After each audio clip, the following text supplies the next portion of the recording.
Shalom, bertemu dengan saya kembali. Hari ini saya akan membicarakan firman Tuhan, yaitu tentang 7 tingkat iman. Jadi, perjalanan iman orang yang percaya kepada Tuhan Yesus, seperti yang dikatakan dalam kitab Ibrani pasal 12, dengan mata yang tertuju kepada Yesus, yang memimpin kita dalam iman dan membawa iman kita kepada kesempurnaan. Jadi perjalanan iman dimulai dari iman, yaitu iman awal, sampai imannya menuju kepada kesempurnaan. Untuk kata sempurna di Alkitab, angka 7 menunjukkan angka sempurna, karena dalam kitab Kejadian pasal 1 dan juga Kejadian pasal 2, Tuhan menjadikan langit dan bumi beserta isinya 7 hari lamanya. Pada hari yang ke-7, Tuhan istirahat. Jadi ada 7 hari Tuhan menjadikan langit dan bumi. Jadi 7 adalah angka sempurna. Jadi untuk perjalanan iman, dari iman awal sampai kepada kesempurnaannya, maka ada pelajarannya atau ada tingkatnya, sehingga ada pelajaran atau disebut pelajaran 7 tingkat iman. Iman tingkat yang pertama yaitu dimulai dengan mendengar firman Tuhan, percaya kepada Tuhan Yesus, dan menerima Tuhan Yesus di dalam hati. Jadi iman orang yang percaya kepada Tuhan Yesus dimulai dari mendengarkan firman Tuhan. Karena Roma 10 ayat 17 firman Tuhan berkata, jadi iman timbul dari pendengaran dan pendengaran oleh firman Kristus. Jadi iman timbul atau datang dari mendengarkan firman Tuhan dan mendengarkan firman Tuhan atau firman Kristus. Jadi iman didapatkan dari mendengarkan firman Kristus. Nah, sesudah mendengarkan firman Kristus, percaya di dalam hati, maka mengaku Yesus Kristus sebagai Tuhan dan Juru Selamat dengan mulut kita. Bahkan berdoa, mengundang Tuhan Yesus untuk tinggal di dalam hati kita, juga mengaku dengan iman kita bahwa Yesus Kristus ada di dalam hati kita.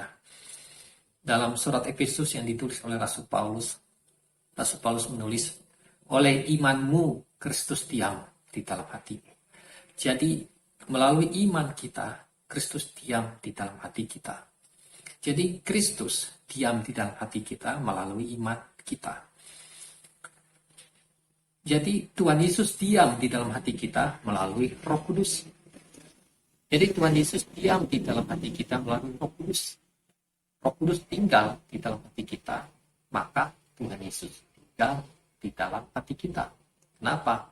Dalam 1 Yohanes pasal 5 dikatakan, ada 3 kesaksian di surga, yaitu Bapa, Firman, dan Roh Kudus. Dan ketiganya adalah satu. Bapa, yaitu Allah Bapa, Firman, yaitu anak Allah, yaitu Tuhan Yesus Kristus, dan Roh Kudus, Roh Allah. Ada 3 pribadi, tapi satu kesatuan. Jadi, kalau Roh Kudus tinggal di dalam hati kita, maka Tuhan Yesus tinggal di dalam hati kita. Jadi, dengan iman kita, kita percaya Tuhan Yesus tinggal di dalam hati kita. Roma 10 ayat 9-10 firman Tuhan berkata, sebab jika kamu mengaku dengan mulutmu bahwa Yesus adalah Tuhan dan percaya di dalam hatimu bahwa Allah telah membangkitkan Dia dari antara orang mati, maka kamu akan diselamatkan. Karena dengan hati orang percaya dan dibenarkan, dan dengan mulut orang mengaku dan diselamatkan. Jadi langkah yang pertama mendengar firman Tuhan, kemudian percaya di dalam hati. Kemudian mulut kita mengaku bahwa Yesus Kristus adalah Tuhan dan Juru Selamat kita. Kita mengaku bahwa Yesus Kristus, bahwa Allah sudah membangkitkan Yesus Kristus dari antara orang mati, maka kita akan diselamatkan. Jadi, uh, proses kerja iman untuk keselamatan, yaitu percaya di dalam hati dan mengaku dengan mulut. Iman tingkat kedua yaitu menyesal dan bertobat. Sesudah kita percaya kepada Tuhan Yesus, maka kita perlu untuk sadar akan setiap dosa, kesalahan, kejahatan yang pernah kita lakukan. Kita perlu sadar, kemudian sesudah sadar kita perlu menyesal. Sesudah menyesal, maka kita perlu bertobat. Jadi bukan hanya sadar kemudian menyesal sampai di situ saja, tetapi perlu bertobat. Bertobat artinya berubah 180 derajat. Ya. Dalam bahasa Yunani, metanoia atau bertobat, metanoia dalam bahasa Yunani artinya berbalik 180 derajat. Artinya kata bertobat kita berbalik 180 derajat dari jahat menjadi baik. Ya. Itu arti kata bertobat, berbalik 180 derajat. Untuk sadar, menyesal, dan bertobat itu ada di dalam Kisah Para Rasul pasal 3 ayat 19. Khotbah Rasul Petrus yang berkata, "Sadarlah," ya, kita akan membaca dalam Kisah Para Rasul pasal 3 ayat 19. "Karena itu sadarlah dan bertobatlah supaya dosamu dihapuskan." Kemudian iman yang tingkat ketiga yaitu mengeluarkan buah-buah pertobatan. Sudah kita sadar, menyesal, dan bertobat, kita perlu mengeluarkan buah-buah pertobatan. Ya, perlu menghasilkan buah. Ada 3 macam buah yang perlu kita ketahui. Yang pertama adalah buah pertobatan. Terus yang kedua adalah buah pelayanan atau buah pekerjaan yang baik, atau buah pelayanan yang kedua. Yang ketiga adalah buah Roh Kudus, ya, ada di dalam Galatia pasal 5 ayat 2 sampai 3. Nah, jadi tingkat yang ketiga yaitu mengeluarkan buah-buah pertobatan. Jadi kalau kita sudah bertobat, apa buahnya? Apa tandanya? Apa buktinya? Sebelum bertobat, tidak mau beribadah atau tidak mau ke gereja, ibadah contoh. Nah, sesudah bertobat ada buahnya. Buahnya yaitu mau berdoa, kemudian mau pergi ke gereja, beribadah. Nah, jadi ada perubahannya. Ada buah-buah pertobatan yang ditunjukkan. Dan lain-lain, ya, dari buah-buah pertobatan, ya, menunjukkan pertobatan, ya, hasilnya, buktinya, yaitu buah-buah pertobatan. Jadi yang ketiga, mengeluarkan buah-buah pertobatan, kita akan membaca di dalam Matius pasal ketiga ayat yang ke-8. Jadi hasilkanlah buah yang sesuai dengan pertobatan. Jadi kalau kita bertobat, maka harus ada tandanya, buktinya, sesuatu yang kita kerjakan, atau namanya adalah buah pertobatan. Contoh tadi, yang sebelum bertobat tidak mau berdoa, tidak mau baca firman Tuhan, tidak mau ke gereja untuk ibadah. Sesudah bertobat, dia menunjukkan bukti dia sudah bertobat. Dia menunjukkan buah pertobatan, yaitu dia mau berdoa, dia mau membaca firman Tuhan, dia mau pergi ke gereja untuk beribadah. Kemudian iman tingkat yang keempat adalah melaksanakan baptisan air. Jadi baptisan air adalah perintah Tuhan Yesus yang perlu dilaksanakan oleh orang percaya, seperti yang ditulis dalam Markus 16 ayat 16. Kita akan membaca dalam Markus 16 ayat 16. Siapa yang percaya dan dibaptis akan diselamatkan, tetapi siapa yang tidak percaya akan dihukum. Firman Tuhan berkata, barang siapa percaya dan dibaptis akan diselamatkan. Jadi syarat untuk dibaptis air yang paling pertama yaitu harus percaya kepada Tuhan Yesus. Dan selanjutnya melaksanakan tahap-tahap ini, yaitu menyesal, bertobat, kemudian mengeluarkan buah-buah pertobatan, kemudian melaksanakan baptisan air. Jadi baptisan air dilaksanakan dengan seseorang sudah percaya kepada Tuhan Yesus, sudah menyadari setiap kesalahan dosanya, sudah mengaku setiap dosa kesalahannya, dan sudah bertobat, sudah menunjukkan buah-buah pertobatan. Ya. Apakah tunggu sudah sempurna dulu baru dibaptis? Juga bukan begitu. Ya. Bukan tunggu seseorang harus sempurna baru dibaptis. Juga bukan begitu. Yang paling pertama untuk dibaptis yaitu dia sudah percaya kepada Tuhan Yesus. Ya, kemudian menyadari, menyesal setiap dosa kesalahannya, dan dia mengaku setiap dosa kesalahannya di hadapan Tuhan, dan dia mau bertobat, dan dia sudah mulai melaksanakan pertobatannya, sudah menunjukkan buah pertobatan, dan kemudian dia memenuhi perintah Tuhan yaitu untuk dibaptis air. Jadi kalau nunggu untuk sempurna, ya mungkin ya terlalu lama untuk dibaptis air, ya. Tapi bukan harus nunggu sempurna baru dibaptis air. Tapi kalau kita udah percaya Tuhan Yesus yang pertama, sudah mau bertobat dan sudah menunjukkan buah-buah pertobatan sesuai firman Tuhan, kita mau percaya, mau taat untuk melaksanakan baptisan air. Jadi dengan kata lain, baptisan air harus segera dilaksanakan oleh orang yang percaya kepada Tuhan Yesus. Bila kita masih ada keraguan-keraguan dalam untuk baptisan air, kita bisa berdoa, minta petunjuk, pimpinan, kekuatan dari Tuhan, supaya kita bisa taat untuk menerima baptisan air, untuk melaksanakan perintah Tuhan Yesus.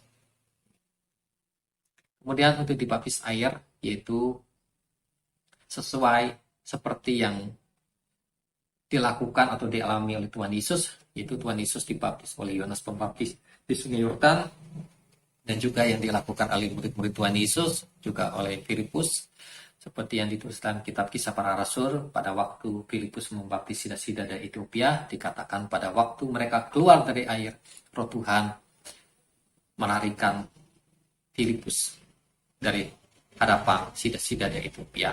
Filipus tiba-tiba menghilang, keluar dari air. Demikian juga dalam kitab Injil ada ditulis bahwa dikatakan ketika Yesus dibaptis oleh Yohanes Pembaptis, ada ditulis, dikatakan di situ keluar dari air. Jadi sesuai firman Tuhan, jadi untuk dibaptis air maka harus masuk ke dalam air atau ditenggelamkan ke dalam air. Ya, sesuai kata baptiso, itu bahasa Yunani, yaitu ditenggelamkan atau dimasukkan ke dalam air. Dan dibaptis yaitu dalam nama Bapa, Anak, dan Roh Kudus, di dalam nama Tuhan Yesus Kristus. Amin. Kemudian sesudah melaksanakan baptisan air, iman yang tingkat kelima yaitu melaksanakan baptisan Roh Kudus, yaitu dibaptis dengan Roh Kudus. Jadi tadi udah dibaptis air, sekarang harus mengalami baptisan Roh Kudus, yaitu untuk perjalanan iman tingkat ke-5. Karena dalam Yohanes pasal 3, Tuhan Yesus berkata sama Nikodemus, kalau kamu ingin masuk kerajaan Allah, kamu harus dibaptis dengan air dan roh. Atau ditulisnya, kalau kamu ingin masuk kerajaan Allah, kalau kamu ingin melihat kerajaan Allah, kamu harus dilahirkan dari air dan roh. Dilahirkan dari air dan roh juga berarti dibaptis air dan juga dibaptis Roh Kudus. Nah, baptisan air sudah dilaksanakan, maka berikutnya adalah melaksanakan baptisan Roh Kudus. Nah, jadi iman tingkat yang kelima yaitu perlu menerima baptisan Roh Kudus. Ya. Karena baptisan Roh Kudus adalah perintah Tuhan Yesus. Kita akan membaca di dalam Matius pasal 3 ayat 11. Matius pasal 3 ayat 11. Aku membaptis kamu dengan air sebagai tanda pertobatan, tetapi ia yang datang kemudian daripadaku lebih berkuasa daripadaku, dan aku tidak layak melepaskan kasutnya. Ia akan membaptiskan kamu dengan Roh Kudus dan dengan api. Jadi baptisan Roh Kudus adalah perintah Tuhan Yesus, dan Tuhan Yesus yang membaptis dengan Roh Kudus. Baptisan air dilaksanakan oleh manusia, oleh hamba-hamba Tuhan, tetapi baptisan Roh Kudus, Tuhan Yesus yang membaptis dengan Roh Kudus, Tuhan Yesus yang memberikan Roh Kudus kepada orang-orang yang percaya kepada Tuhan Yesus.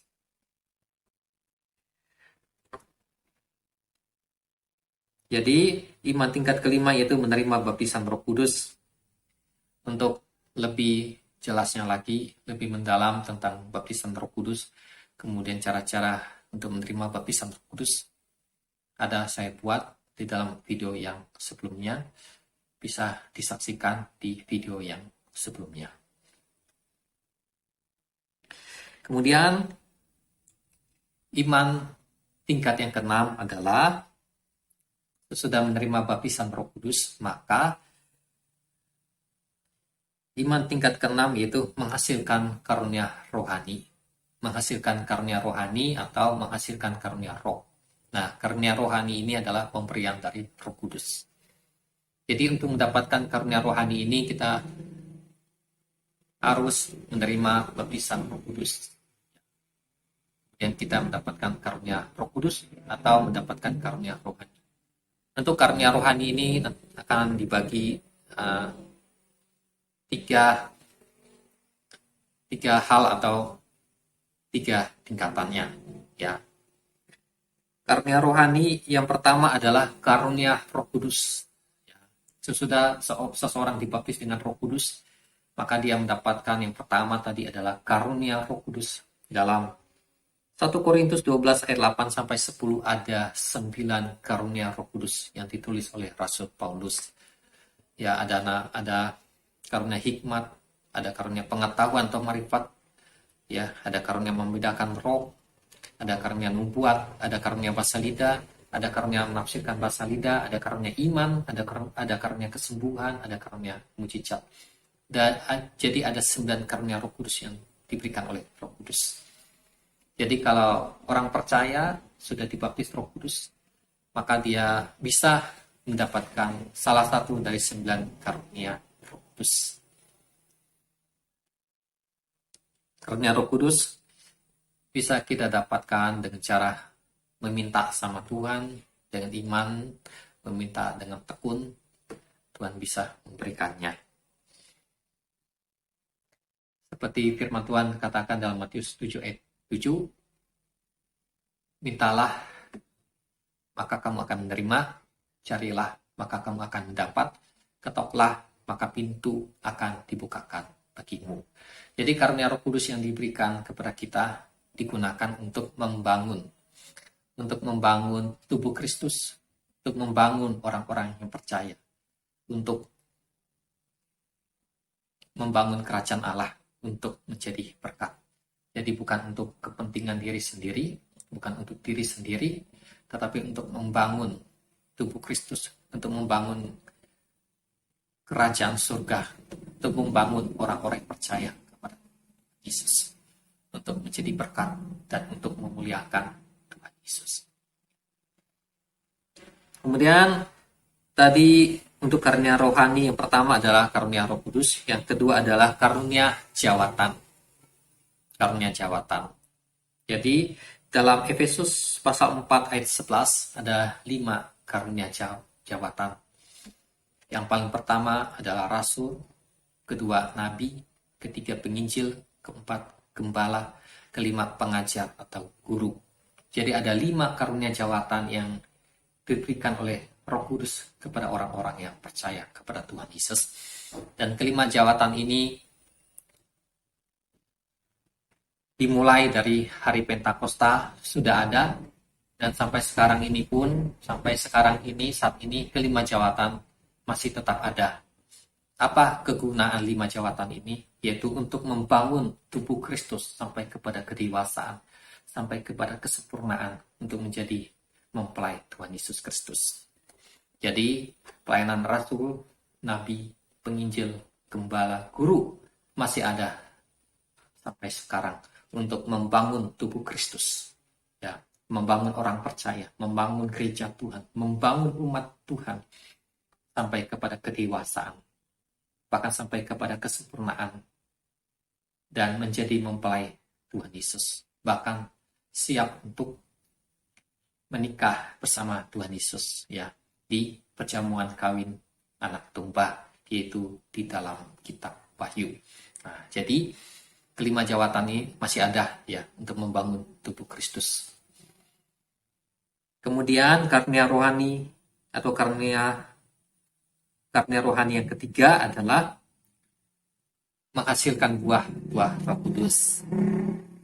Jadi tadi sudah ada karunia jawatan. Yang berikutnya adalah yang paling penting, yaitu perlu menghasilkan buah Roh Kudus, sehingga karunia sama jawatan dari Tuhan menjadi seimbang ya, jadi kokoh karena menghasilkan buah Roh Kudus. Karena Rasul Paulus juga menulis, kalau hanya karunia saja bisa membuat seseorang sombong, atau dengan kata lain bisa terjatuh. Tetapi kalau dia memiliki kasih, atau kalau dia memiliki buah Roh Kudus, maka karunia-Nya akan berjalan dengan baik. Ya, sesuai firman Tuhan, sesuai kehendak Tuhan, didasarkan dengan kasih, boleh menjadi berkat buat banyak orang dan boleh memuliakan Tuhan. Jadi yang ketiga yaitu menghasilkan buah Roh Kudus. Apa saja buah Roh Kudus? Galatia pasal 5 ayat 2-3 ada 9 buah Roh Kudus. Yang pertama adalah kasih, yang kedua sukacita, yang ketiga damai sejahtera, yang keempat kesabaran, yang kelima kemurahan, yang keenam kebaikan, yang ketujuh kesetiaan, yang ke-8 kelemah lembutan, yang ke-9 penguasaan diri. Jadi buah Roh Kudus yang paling pertama dimulai dengan kasih, yang terakhir diakhiri dengan penguasaan diri.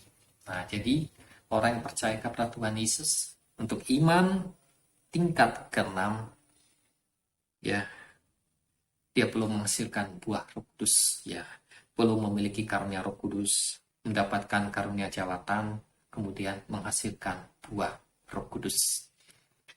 Bila kita sudah bisa menghasilkan buah Roh Kudus, maka akan menuju kepada kesempurnaan.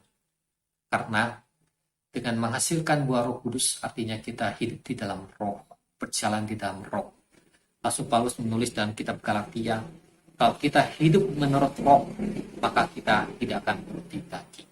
Kalau kita bisa menghasilkan buah Roh Kudus, maka kita tidak akan mengikuti keinginan daging. Nah, keinginan daging itu ada di dalam Galatia pasal 5 seperti pencabulan, kenajisan, penyembahan berhala, pembunuhan, dan lain-lainnya. Jadi, kalau kita menghasilkan buah Roh Kudus, hidup di dalam Roh Kudus, dipimpin oleh Roh Kudus, maka kita tidak akan menuruti keinginan daging. Kalau kita tidak mengikuti keinginan daging, berarti kita bisa mematikan, bisa menyalibkan keinginan daging. Kalau kita bisa menghasilkan buah Roh Kudus, bisa dipimpin oleh Roh Kudus, menuruti keinginan Roh Kudus, tidak mengikuti keinginan daging, menyalibkan keinginan daging, maka kita akan menuju kepada kesempurnaan. Kita akan disempurnakan. Jadi iman yang ke tingkat ke-7 adalah sempurna, ya, sempurna. Ya, Matius 5 ayat 48, Tuhan Yesus berkata, hendaklah kamu sempurna sama seperti Bapakmu yang di surga adalah sempurna. Jadi perjalanan orang yang percaya kepada Tuhan Yesus yaitu dia harus menuju pada kesempurnaan. Dia harus disempurnakan. Bagaimana dia bisa disempurnakan? Itu adalah pekerjaan Roh Kudus, kasih karunia Tuhan Yesus di dalam kehidupan orang yang percaya. Ya. Jadi tingkat yang ketujuh adalah kesempurnaan, menuju kesempurnaan. Gereja yang sempurna, gereja yang sudah dewasa, sempurna, dan menjadi mempelai Tuhan Yesus. Nanti pada waktu perjamuan kawin anak domba, maka gereja orang-orang percaya yang sudah disempurnakan, yaitu gereja Tuhan, menikah bersama Tuhan Yesus dalam perkawinan anak domba. Ya, menikah bukan dalam arti secara manusia, ya, secara manusia, tapi menikah adalah dalam arti secara rohani, yaitu bertemu dengan Tuhan Yesus, ya, dan bersama-sama dengan Tuhan Yesus. Terima kasih, Tuhan Yesus memberkati.